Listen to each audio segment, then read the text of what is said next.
This is a video on authentic assessment, sometimes called direct assessment or more direct assessment. It's called direct assessment because we try, to the greatest extent possible, to measure or document skills as they are applied in the real world. Authentic. That's why it is more authentic. We try to measure how students actually use knowledge and skills in a way they will use it in the real world. Authentic assessment is opposed to inauthentic assessment, fake assessment, or standardized tests. It's a direct assessment, again, because you are directly measuring their ability to use a skill in an authentic product or performance, or more directly. Okay? It occurs over time versus a snapshot. Like real life, we measure progress occurs over time. Now, a standardized test is like a snapshot. It happens at one instance in time. Authentic assessment, we take little bits, little measures, samples over time. We are, like I said, a scientist collecting soil samples. You don't dig up the whole lawn, you collect little bits in different places of the lawn. Little bits, samples over time to show change or to show growth.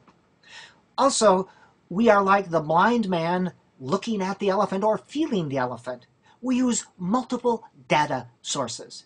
Not just a standardized test, that's one data source, and there's nothing wrong with a standardized test, criterion, or norm reference test. There's absolutely nothing wrong with that. Nothing whatsoever, as long as we use multiple data sources, multiple types of data. If I use actual products or performances or checklists or rubrics or some of the things that we'll talk about. All right, some forms of authentic assessment is the checklist. The checklist lists the specific attributes that you're looking for, such as behaviors, traits, or skills, and the attribute is either checked off or a level of performance indicated. And you'll see it just like that. That's what I'm looking for. Boop. And it's either checked off, it is there, or a level of performance indicated. All right. You can have your student checklist where they rate and describe their own performance, and you want these checklists to inform your teaching. That is the attributes listed. The onus is on you to make sure that you teach them. So that, in a way, informs your teaching. You have to say, okay, exactly what am I looking for in this writing assignment? Okay, this is what I'm looking for. This is what I need to teach specifically. So any type of assessment is assessing you as a teacher as well as students. All right. An open-ended student checklist documenting quantity. Here, tally marks are used to indicate the quantity of something occurring over time. For example, this would be a weekly checklist, working in small groups or some such thing. They would tally every time they did one of these things in small group. It can be done with a small group. This could be in a small cooperative group, they're working together and they tally every time they do one of these things, or an individual. These can be put in a portfolio to show change over time, and this is a weekly checklist. So if they have a student portfolio, one for every week is placed in that portfolio. Could be a portfolio for the group or the individual. There are open-ended spaces. I love open-ended spaces where it gives students a space to go beyond, to tell you what they have actually learned. This allows for a variety of responses, things maybe that you had not imagined or encountered. Interesting things I learned. That's the thing. If you define the learning experience too much, if you define what must be, you eliminate what might be. And some of the most interesting and memorable things occur outside your narrowly defined lesson plan. That's why I like open-endedness. Skills I need help with. And again, students know, ask them. This should inform your teaching. As I said, a checklist informs me how I'm doing. Am I teaching these skills? And it informs me in that I need to teach these ahead of time. That is the open-ended checklist. Another type of open-ended checklist is you have the skills, you've taught each one of them, and you simply ask the student to explain how they use each of these skills. If they cannot write, of course this is dictated, but that gives me a much better sense of how they're processing and using these skills. Open-ended checklist. Teacher checklist. These have the skills covered and when they are covered. Designed to indicate exactly what skills you introduced and exactly when students have mastered the skill. And again, this shows change over time. Now, this would be for an individual student. Ideally, you have a 3-ring binder with something like this for each student. I could have a checklist like this for math, for language arts, for literacy class, whatever.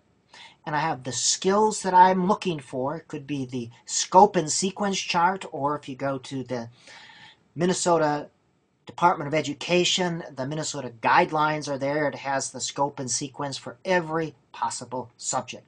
As I am observing students or observing their work or their homework or whatever, I can simply rate when things are mastered and demonstrated competency.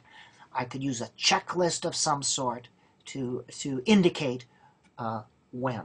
What and when. All right, the rating checklist. Again, you specify the trait and then you assign a level of performance. There is a rating checklist. Here's the skill. Again, a level of performance. I like this because it is like a rubric without the lengthy description. Rubrics, as you see, can become cumbersome. This is more pragmatic for quickly getting a sense of students' level of skill and change over time. Is this 100% accurate, reliable, and valid? No, no one measure is. That's why we use a variety of measures. Now, standardized tests give the illusion of validity. Validity does the thing measure what it purports to measure, but that is an illusion. Authentic assessment is a more valid measure. I like students to be able to assess their own work, comments by either the teacher or the student. Student products and performances usually go in a portfolio, and you include work samples to show growth over time, and these different samples are the best way to show how students' skills and knowledge have changed over time. Like I said before, you want to include representative samples in a portfolio. You do not include everything. If it's a writing class, students get to select their best work. If it's a reading class and you are doing fluency scores, you don't include every single fluency measure. You include fluency scores over time. Also, you want to encourage students to analyze and evaluate their work. Students who do this, who evaluate and assess their own work, become more critical and skillful practitioners, just as teachers who evaluate their own work become more critical and skillful practitioners. That's that reflection bit we've talked about. Here is a product and performance assessment form, a generic form just to give you an idea. This is used to rate science projects or other things. And again, adopt and adapt. Here are the traits I'm looking for in some sort of rating skill. All right, I'm going to end here, and the next one I will show you some more examples.